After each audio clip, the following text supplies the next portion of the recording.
I'm Becca and I'm an account director here at Polymos. I'm joined with Claudia Holy, who's the managing director of Polymos. We're changing things up a little bit this week, and this time around, I'm going to be asking Claudia the questions. So we're talking this week about agency versus freelancer versus in-house. Is there a best option? What are the pros? What are the cons? And this is something I think you talk to people about quite a lot. So it'd be really great to kind of pick your brain in this and just kind of go through loads of different sort of categories about, and then discuss, which one's better, in-house versus agency versus freelancing. But before we sort of dive into those sort of 7 or 8 categories that we've got, is there sort of anything general that you would sort of talk about in regards to agency versus freelancers and in-house that you think people... I think the important thing here is that agency isn't always right. So we are a marketing agency, and so everyone will probably expect us to say you should always work with an agency. But actually, when you look at the different criteria and what you're trying to achieve, agency is not always the right option. Freelancers can be absolutely fantastic in certain situations, and in-house is always more cost effective if you have high utilization. So, I think the really important thing whenever I'm speaking with people about which is best is, really providing unbiased information so that people can choose what's right for them, because agency is not always right. Although they also have really big positives as well. So hopefully today we can just go through, each of those positives and negatives of each so people can make their own choice. Yeah, I think it's worth mentioning as well with agency that you can also have sort of specialised agencies as well as sort of non-specialised agencies. So here at Polymos, we're specialised medical device, but also you can have agencies that are just marketing and they do loads of different industries. Yeah. And that's also something to bear in mind when you're looking at agencies as well. That's a really good point, because even specialist agencies, they have different specializations. So you might specialize in medical device, but some might specialize in downstream, others might specialize in, strategic. And then, as you say, you have other agencies who aren't specialists in medical device, but actually, do you always need an agency that's specialist in medical device? And in certain instances, you don't. Sometimes a mixture is a really good idea and you can get the best results from that.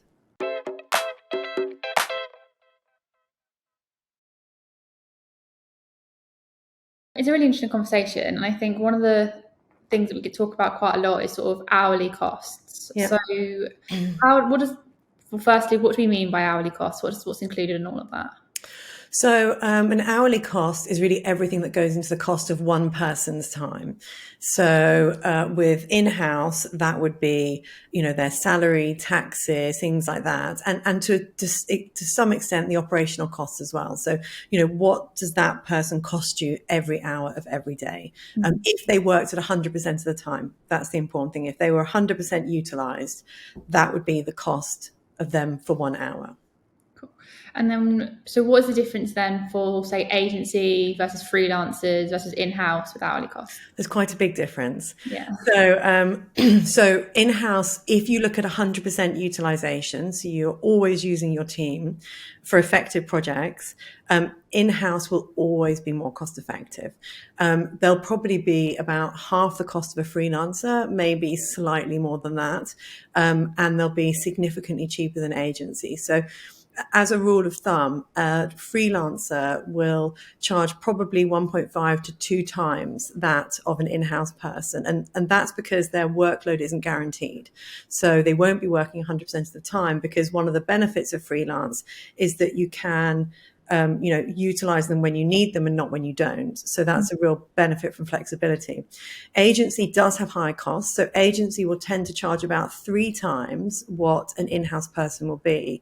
And that's because they have a lot more overheads than a freelancer would have.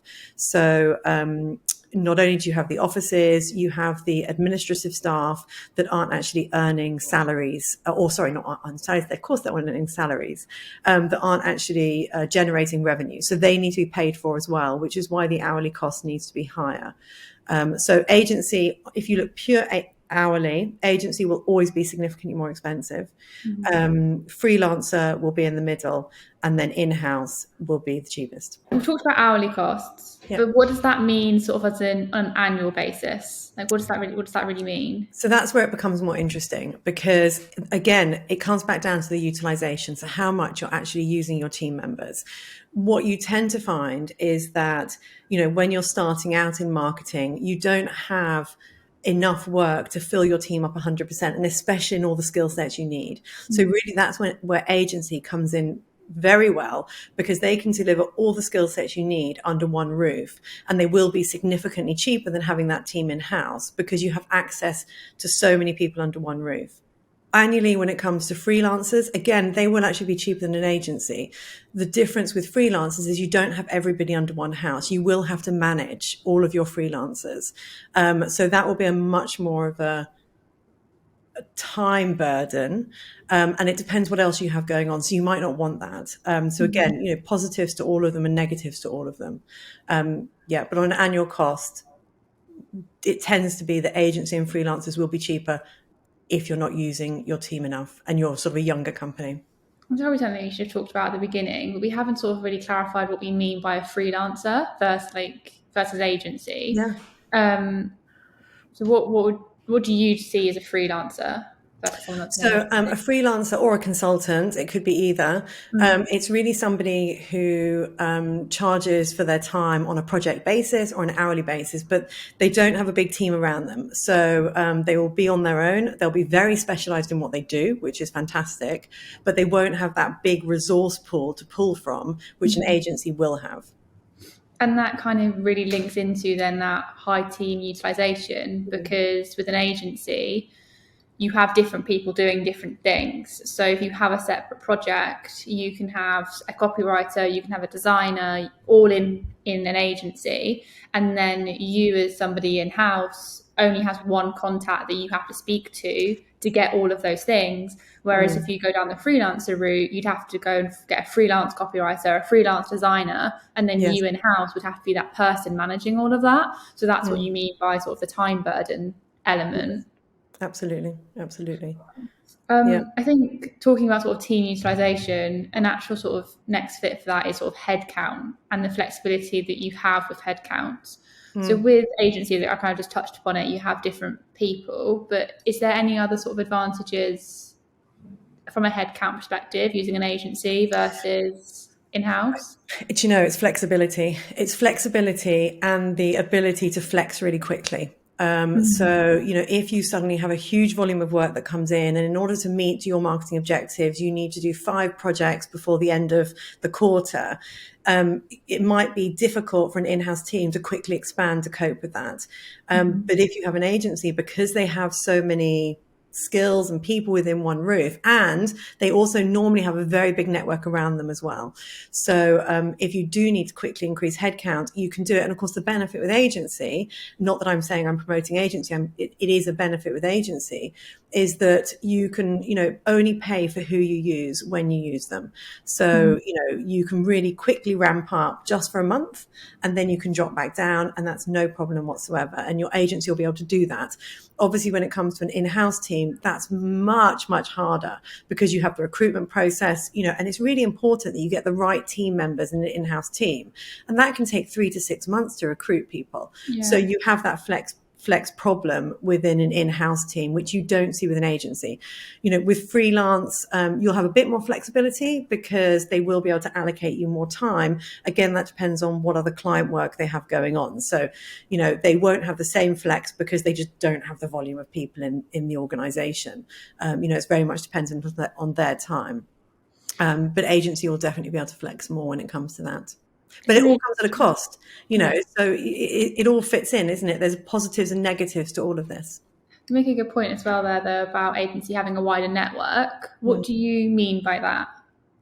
So So although we do as much as we physically can in-house, if we reach capacity, we know we have a trusted network of suppliers that we can go out to. And we know their work is very much like our work because we've worked with them a lot. We're very familiar with them.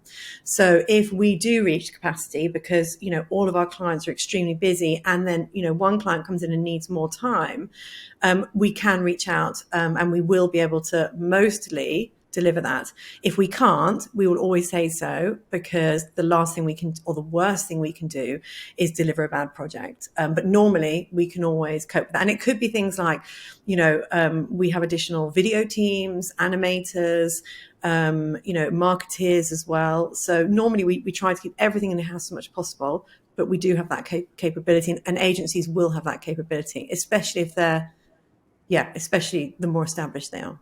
Yeah, I think it goes back to that sort of when you talk about the more specialised roles, because that requires a lot of training. So having that network of people that work the same way as you is really important. But training in general is sort of a topic that we need to talk about with agency and freelancer and in-house. So for agencies, sort of the benefit is that everybody's trained, but how does that compare to, say, like a freelancer or somebody in-house?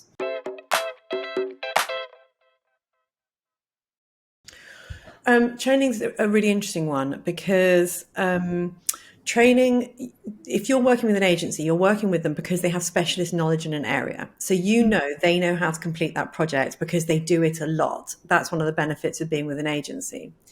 But they won't know your product as well as your in-house team will. And they never will, realistically. We try our hardest, but we're not immersed as much as the in-house teams are. So agency will require training on your product in order to get up to speed. They won't need any training whatsoever on how to run that project, because they'll have processes in place. They do this all the time. They measure, they optimize all these things. With a freelance partner, they again will know exactly what they're doing, because that's what they do. You've chosen to work with them because they're a specialist in their area. But they also will need to be trained up on your product. Now, the difference between agency and freelancer is, once you've trained your agency, if somebody leaves or moves or gets promoted, the training will be taken on internally. So you shouldn't ever have to train your agency twice in any one product group. Whereas if you change freelancers, that will be your responsibility. So when you look at it that way, arguably there is more of a training burden on freelancers if you're going to use, multiple freelancers. In-house, you probably have the greatest training burden. But this once it's done, you've got these people for life. Well, not for life, but you've got these people, for as long as they stay with you. They're going to understand your products exceptionally well because they have contact to everybody in your company, and more so than any agency or freelancer will have. So they'll understand the product exceptionally well, but they will also have to get up to speed, most likely, with how to run those agency projects, because they just won't see that same volume. In certain times, they might have specialist knowledge. That might be what they did completely in their old job. And we do see that in things like social media, because social media is an ongoing thing. So people do have a high cadence of activity in that. But other things like animation, you might only do one animation every 3 years or every 2 years. So you would have to learn those processes. So I think it's different levels of training for agency and in-house, because one's very specialized in what they do but doesn't understand your product, and the other will understand your product extremely well but might not be so specialized in the processes of how to deliver things. Yeah, and I also think with training somebody in-house is that if people leave in your organization who were your social media expert, for example, and they leave and they were your only social media expert, then new training needs to happen when you maybe promote somebody into that role or give that another person elements of that role. So yes, it is a sort of a constant training all the time, especially as new areas in marketing become more popular and more people do them. I suppose it's continuous always anyway, isn't it? Yeah. Wherever you are, you're always trying to learn more things. So yeah. The next one is team specialization. So I think we touched on the very beginning about sort of agencies that you can get specialized agencies versus sort of more I don't want to say general, but sort of more broader agencies, what are the advantages of sort of agency when it comes to team specialization versus someone that's maybe a freelancer? I suppose it's volume of the same projects that are done. So you'll find in an agency you tend to have very specialized roles, and they do those things a lot, which means they are continually improving in what they do. They're continuing to sort of sharpen the saw, if you like. But again, freelancers can be extremely specialized too, as can in-house. So I think the benefit of agency there is that you do it an awful lot, as we said before. So you get very, very good at one thing. But then, in-house you get very specialized in other areas. So I think this comes back down to, you've got to make sure if you're going to work with an agency because you don't have the capacity to bring everybody in a house or the budget to bring everybody in a house, and you don't have that volume of work, then make sure you understand what that agency's specialization is. And it's not just that it's medical device or it's not medical device. It's what within medical device is their speciality. Because, when you have a look at us, we deal very much with everything to do with downstream marketing. We're very sort of precise on that. That's what we do. Whereas other agencies will do other things. So if you came to us and said, we want you to run a PR campaign, we would have to say no. Even though we're in medical device, that's not really the area we're in. So we would then refer you to potentially somebody else. So I think it's understanding what specializations your agency sits in. It's an interesting point though, because we talked about earlier having that network, and that is the advantage of agency. If we can't, like PR is a great example. We often have clients where we're doing the marketing campaign and a PR campaign to go alongside that would really work. We can't do the PR, but we have people that we work with regularly that we trust that we can recommend to do the PR side. So I'd say that's an advantage of agency in the sense that we've got those connections, we've got that network of people that we know what they're talking about and we trust. Yes. Which you potentially don't have. Obviously, you can find them in-house, you can do but then you need to do the research, find them and go through that training. And we'll always tell people who they are as well, to be helpful. Yeah, we always yes, we tell do. people. You're right. Yeah. We do have a big network here. So you're right. If we're doing an integrated campaign and it does need PR, as part of that, we know exactly who to go and speak to. And we can manage that part of the project as well. Somebody can work with them individually. But I think you're right. That is a big advantage, knowing who does what within the network of other companies and other consultants and freelancers, because there's a big network out there. And then I want to touch on sort of the control of teams' time. I think this is something when we're doing like initial conversations with people kind of want to know how agencies are going to spend the time, like how many clients people are going to have, etc. So what do you normally say to that when people sort of come to you about the control of a person's time in an agency? I think realistically, we always want to make sure that everybody feels like they're the only client. But I think realistically, agency, you don't have as much control over agency's time. As much as we try and do things as quickly as possible, we can never be as responsive as somebody who's sitting in the same room with you in an in-house team, or even actually a freelancer who is doing 80% of their work for you or 70% of their work for you. They're going to be they're going to have a lot more time to feel like part of your team. Although we want to feel like part of everybody's team and we do our absolute best, I think that is more of an issue with agency. We also have a lot of processes. Things have to go through controls. Things often take longer than people would like them to. But you don't have that somebody sitting next to you like you wouldn't in-house to say, I need this done, and immediately it happens. It has to be scheduled in because that's how the business works. So I think that would definitely be a negative of an agency, although hopefully people don't notice it. But that is the reality of agency versus freelancer and in-house. And then software capabilities. With an agency, obviously we use lots of different softwares. Yeah. But what's the difference, do you think, between what maybe in-house and freelancers are doing compared to what an agency is doing when it comes to software? So our experience is that we have really cool softwares because we do so much of individual types of projects. So we have a lot of tracking softwares. We have a lot of interactive softwares. We have softwares just to do really cool things, but those softwares are not cheap.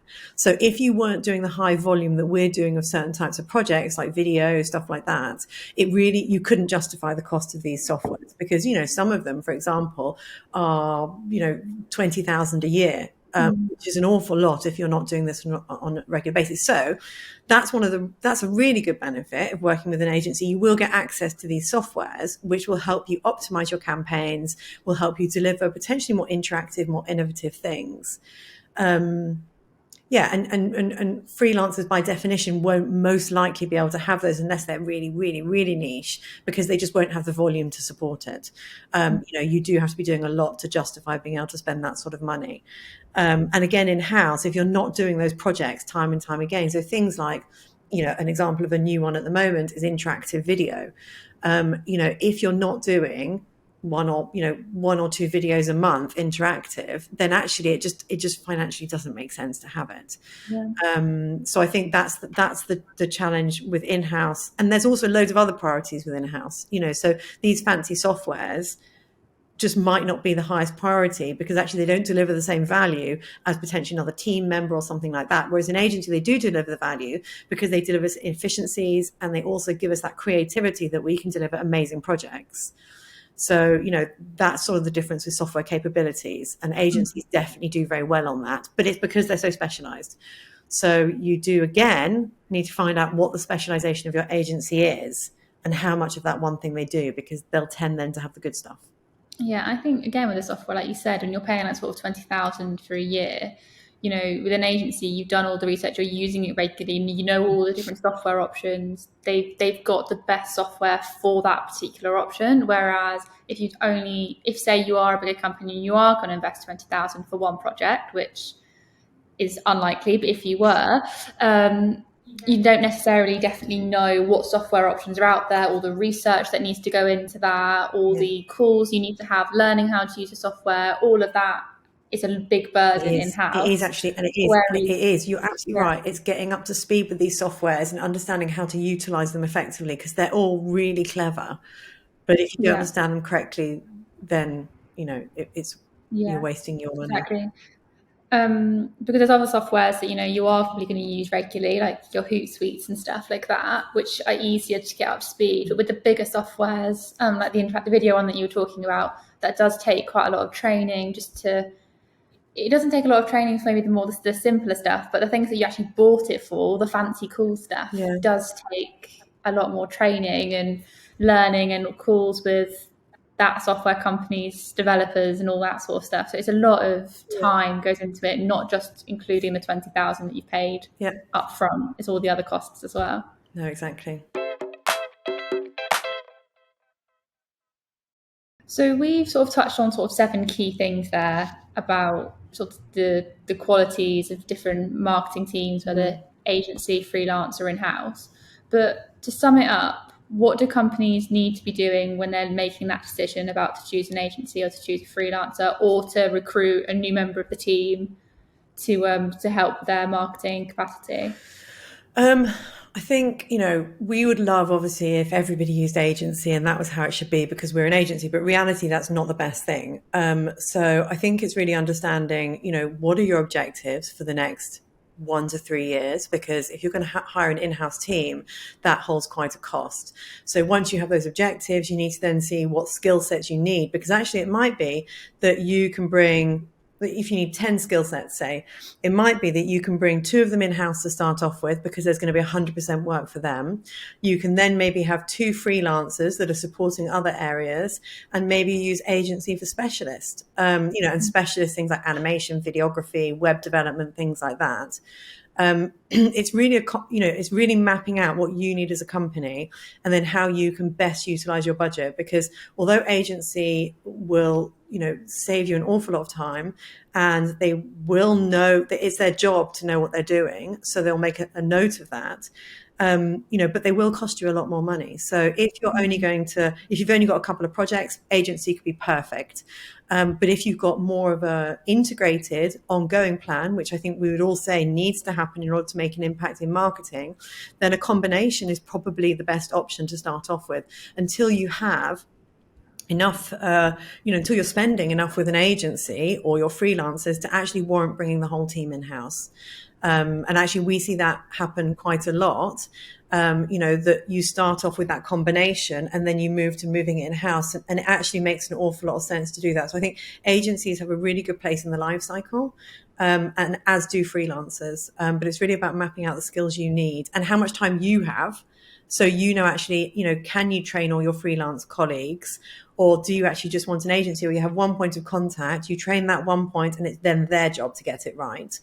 Cool. Well, we've also written a whole article on this topic, going into more detail than we have on this podcast, which is available on our Knowledge Hub on the website. So do check that out if you want more information, or of course, drop us a message or reach out on the website, and one of the members of the team or Claudia will be able to get back in touch and give you more information. Amazing. Thanks, Becca. Thanks.